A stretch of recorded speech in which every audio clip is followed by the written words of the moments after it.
నమస్తే, welcome to our channel. నేను మీ పద్మావతి. ఈరోజు మనతో పాటు ప్రముఖ జ్యోతిష్య వాస్తు పండితులు డాక్టర్ గుండుపూడి శివసుధీర్ శర్మ గారు ఉన్నారు. మరి ఆయనతో మాట్లాడి కర్కాటక రాశి వారికి ఎటువంటి ఫలితాలు కనిపిస్తున్నాయని తెలుసుకునే ప్రయత్నం చేద్దాం. మరి మీరు కూడా వీడియోని ఎక్కడ కూడా స్కిప్ చేయకుండా పూర్తిగా చూసేయండి. నమస్కారం గురువు గారు. శ్రీమాత్రే నమః. శ్రీ గురుభ్యో నమః.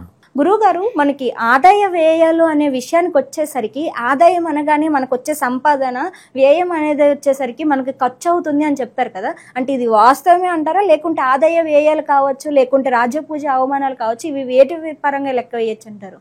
నిజంగా చెప్పాలంటే మనం చిన్నప్పటి నుంచి కూడా మెంటల్గా ఫిక్స్ అయిపోయింది అన్న. ఆదాయం అంటే డబ్బు, ఖర్చు, వ్యయం అంటే ఖర్చు అని. ఆదాయ వ్యయాలు అనేటువంటివి మనకి పంచాంగంలో ఇచ్చేటువంటి విధానం ఏమిటి అంటే కేవలం డబ్బు విషయం ఒక్కటి కాదు.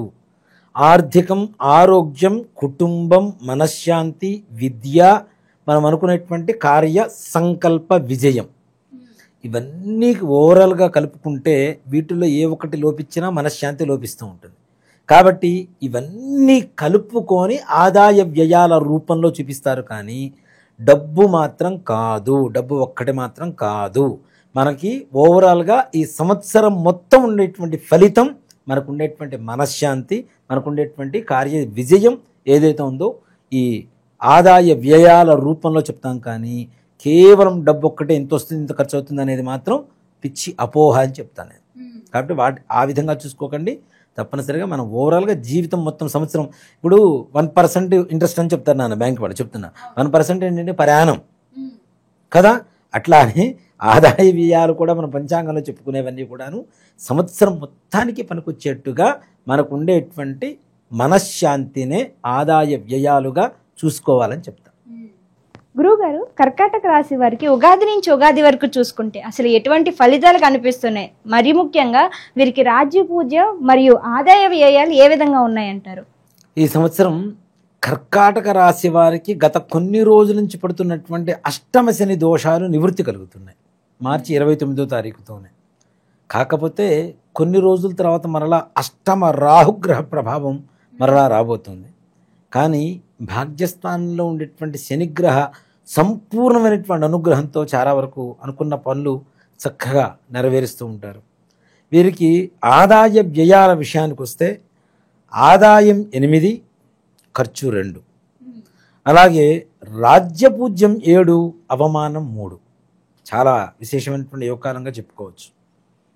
శత్రువులు మిత్రులుగా మారేటువంటి కాలంగా ఈ విశ్వావసునామ సంవత్సరాన్ని కర్కాటక రాశి వారికి చక్కగా చెప్పుకోవచ్చు. అలాగే అనుకున్న పనులు సకాలంలో సంకల్పంతో సిద్ధి పొందేటువంటి వారిలో కర్కాటక రాశి వారు కూడా ఒకరు. ముఖ్యంగా ఎన్నో సంవత్సరాల నుంచి ఉన్నటువంటి నరఘోష కూడా సంపూర్ణంగా విముక్తి, అంటే మొత్తం పోయి చక్కగా ప్రశాంతమైనటువంటి జీవితాన్ని గడుపుతూ ఉన్న స్థానం నుంచి ఇంకాస్త ఉన్నత స్థానానికి వెళ్ళడానికి సంపూర్ణమైనటువంటి అవకాశం కలిగినటువంటి వాళ్ళు కర్కాటక రాశి వాళ్ళు. ఈ సంవత్సరంలో వివాహం ప్రయత్నం చేయండి. తప్పనిసరిగా మంచి సౌందర్యవతి, గుణవతి భార్యగా వస్తుంది. మంచి పిల్లవాడు భర్తగా వచ్చేటువంటి అవకాశాలు సంపూర్ణంగా కనపడుతుంది. అలాగే సంతానం కోసం తాపత్రయపడుతున్నటువంటి దంపతులకు కూడా కర్కాటక రాశి వారికి ఈ సంవత్సరం శుభవార్త వింటారు. చక్కగా మంచి సంతానాన్ని పొందేటువంటి సంపూర్ణమైనటువంటి అవకాశాలు కనపడుతూ ఉన్నాయి నాన్న. విద్యార్థుల విషయానికి వస్తే విద్యార్థులు వాళ్ళు కొంచెం జ్ఞాపక శక్తి తగ్గుతూ ఉంటుంది. కానీ దానికి తగినటువంటి పరిహారాలు చేసుకుంటూ ముందుకు వెళ్తే జ్ఞాపక శక్తి అనేటువంటి దాన్ని కూడా అతిక్రమించుకొని ముందుకు వెళ్ళి తప్పనిసరిగా మంచి ఉత్తీర్ణత పొందడానికి అవకాశం ఉంటుంది. ముఖ్యంగా ఈ సంవత్సరం కర్కాటక రాశిలో ఉండేటువంటి వాళ్ళల్లో ఇనుము అంటే ఎక్కువగా ఐరన్ షాప్స్ కానివ్వండి, ట్రాన్స్పోర్ట్ బిజినెస్ కానివ్వండి, అత్యున్నతమైనటువంటి స్థానానికి వెళ్తారు. అధికమైనటువంటి ఆర్థిక లాభాన్ని పొందుతారు అని చెప్పడంలో ఏమాత్రం కూడా అతిశయోక్తి కాదు. అలాగే నాన్న, విదేశీ ప్రయాణాల కోసం ప్రయత్నించేటువంటి వారికి కూడా తప్పనిసరిగా మే నెల ఆఖరు నుండి ప్రయత్నించండి. తప్పనిసరిగా మంచి యోగం కలుగుతుంది. అంటే వీసాల కోసం ప్రయత్నం చేసి చేసి చేసి విసుగుపోయేటువంటి వాళ్ళు ఉంటారు కొంతమంది. వాళ్ళకు కూడా విశేషమైనటువంటి యోగం కలుగుతుంది. పైగా రైతులకు కూడా మంచి పంట, దానికి తగినటువంటి గిట్టుబాటు ధర, ఆనందదాయకంగా ఉంటుంది, దిగుబడి కూడా విపరీతంగా వస్తుంది కర్కాటక రాశి వారికి, రైతులకి. ఇక రాజకీయపరమైనటువంటి వ్యవహారాల్లోకి వస్తే రాజకీయ నాయకులకు కూడా అసలు ఉంటుందా పోతుందా, మనకి వస్తుందా రాదా అనేటువంటి అనుమాన స్థితిలో ఉన్నటువంటి వాళ్ళకు కూడా వాళ్ళు ఊహించిన దానికంటే ఇంకా ఉన్నతంగా ముందుకు వెళ్తారు.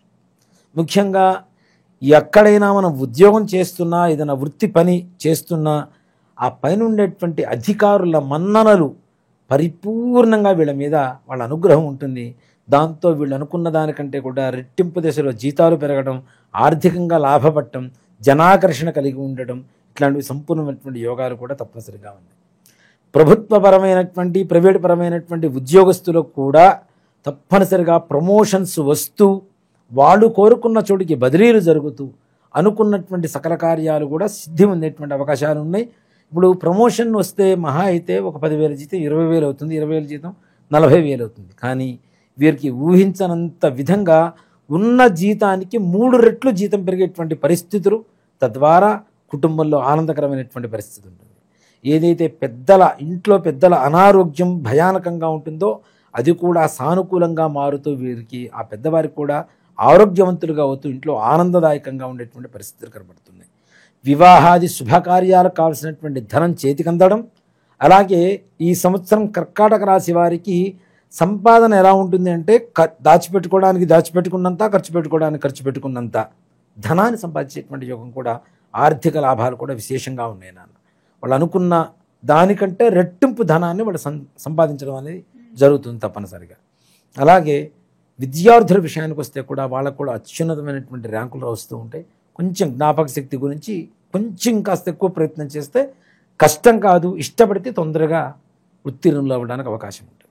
ఇక విదేశీ ప్రయాణాల కోసం చేసేటువంటి వాళ్ళకి సానుకూలంగా ఉంటుంది. వాళ్ళు అనుకున్న పనులు తప్పనిసరిగా మంచిగా జరుగుతూ ఉంటాయి. అలాగే ఏదైతే రియల్ ఎస్టేట్ వ్యాపారం చేస్తూ ఉంటారో వీరికి కూడా అత్యున్నతమైనటువంటి యోగంగా చెప్పుకోవచ్చు. సెప్టెంబర్ 16వ తారీఖు తర్వాత వీరికి ఉండేటువంటి గ్రహస్థితిని అనుసరించి సంపూర్ణమైనటువంటి ఆర్థిక లాభాలలో, ఒక్క మాటలో చెప్పాలి అంటే రియల్ ఎస్టేటర్స్ కర్కాటక రాశిలో ఉండేటువంటి వాళ్ళు ఎవరైనా ఉంటే గుర్తుపెట్టుకోండి, డబ్బులు లెక్క పెట్టుకోవడానికి కొత్త మిషన్లు కొనుక్కొని ఇంట్లో రెడీగా పెట్టుకోండి. అంత ఆర్థిక లాభాలు ఉంటాయి, విశేషమైనటువంటి లాభాలు ఉంటాయి. వీళ్ళు అందరూ అన్ని రంగాల వాళ్ళు కూడాను ఉన్నతమైనటువంటి బాటలో నడుస్తూ ఉంటారు. మొండి పిల్లలు ఉంటారు, వాళ్ళు కూడా మంచి ప్రవర్తనగా మారి తల్లిదండ్రుల మాట వింటూ చక్కగా విద్యాభ్యాసం చేసుకుంటూ మంచిగా ముందుకు వెళ్ళేటువంటి పరిస్థితులు చక్కగా కనపడుతున్నాయి. ఇంట్లో ఏదైనా శుభకార్యం చేసుకోవాలి, డబ్బులు లేవు అనేటువంటి పరిస్థితి వీళ్ళకి ఈ సంవత్సరంలో రాదు అని చెప్తాం. ఎంత కావాలంటే అంత వస్తూనే ఉంటుంది. అంటే దానికి తగినటువంటి కష్టం కూడా మనకు ఉండాలి. ఆ కష్టానికి మించినటువంటి ధనాన్ని సంపాదించడం, ఆనందాన్ని సంపాదించుకోవడం. అలాగే ఇంట్లో కూడాను, ఇంట్లో ఇల్లాలికి ఎవరికైతే భార్యకి అనారోగ్య పరిస్థితుల్లో బాధపడుతూ ఉంటారో అట్లాంటి వాళ్ళకు కూడా తప్పనిసరిగా ఆరోగ్యవంతులుగా ఉంటారు. సంపూర్ణమైనటువంటి ఆనందం, భార్యాభర్తల మధ్య ఉండేటువంటి గొడవలు కూడా సమసిపోయి చక్కగా దాంపత్య జీవితాన్ని అనుభవిస్తారు. గురువుగారు, కానీ జాతక పరంగా చూసుకుంటే గనక కొద్దిగా లోటుపాట్లు అనేవి కనిపిస్తాయి కాబట్టి మరి వీరంతా కూడా ఎటువంటి పరిహారాలు పాటించాలంటారు? అసలు ఇందాక మనం పిల్లల గురించి, జ్ఞాపక శక్తి గురించి కూడా చెప్పుకున్నాం. వాళ్ళు కూడా మేధా దక్షిణామూర్తి స్తోత్రాన్ని చదివిన విన్న జ్ఞాపక శక్తి అనేటువంటిది పెరుగుతుంది. అలాగే వీరు కూడా గురుగ్రహం ద్వాదశంలోకి వస్తున్నాడు కాబట్టి తప్పనిసరిగా ప్రతి గురువారం శనగలు ఉంటాయి, చక్కగా నానబెట్టి గుగ్గిళ్ళు తయారు చేసుకొని వాటిల్ని ప్రసాదంగా అందరికీ పంచవచ్చు. అంతేకాకుండా కర్కాటక రాశి వారు గుర్తుపెట్టుకోండి, ఒక్కటి సన్నగా తెల్లగా పొడుగ్గా కోలమొహంతో ఉండేటువంటి వ్యక్తులతో జాగ్రత్తగా ఉండవలసినటువంటి పరిస్థితి కనుక అట్లాంటి వాళ్ళతో సన్నగా ఉంటారు, తెల్లగా ఉంటారు, పొడవుగా ఉంటారు, కోలమొహంతో ఉండేటువంటి వ్యక్తులు అవుతారు. అంటే కర్కాటక రాశి వారి కంటే కూడా ఇంకా తెలివైనటువంటి వాళ్ళు వీళ్ళని మోసం చేయడానికి ప్రయత్నించేటువంటి పరిస్థితులు కనబడుతున్నాయి. కాబట్టి తగిన జాగ్రత్తలు తీసుకోండి అని చెప్తున్నాను. చాలా చక్కగా వివరించారు. ఎటువంటి జాగ్రత్తలు తీసుకోవాలో కూడా, మరి ముఖ్యంగా ఎటువంటి మనుషుల్లో కూడా చాలా చక్కగా పోలికలతో కూడా వివరించారు. కాబట్టి ధన్యవాదాలు గురువు గారు. శ్రీమాత్రే నమః. శ్రీ గురు విష్ణు.